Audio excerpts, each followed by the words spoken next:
Ei, tu, sí, estic parlant amb tu, escolta, acabe d'assabentar-me de que l'última moda és llegir en valencià.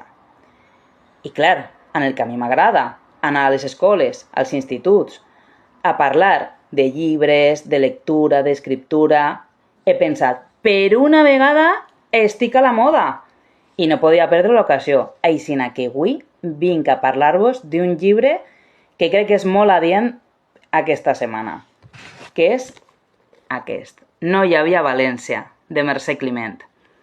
Bé, imagina't que vas a l'institut, t'asseus, estàs avorrit, avorrida, ara que em toca, no tinc ganes de fer res, no me renta la classe, i te trobes una noteta escrita a la taula.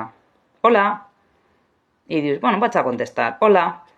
I comença un intercanvi de missatges, de cartes, de dibuixos, de poemes, a una persona que tu no coneixes i que no has vist mai. I quan te n'adones t'has pillat un poquet per aquesta persona.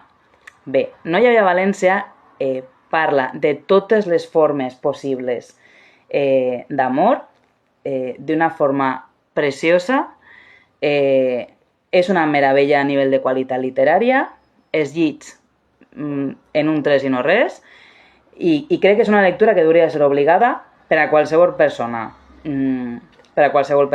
perquè és meravellós.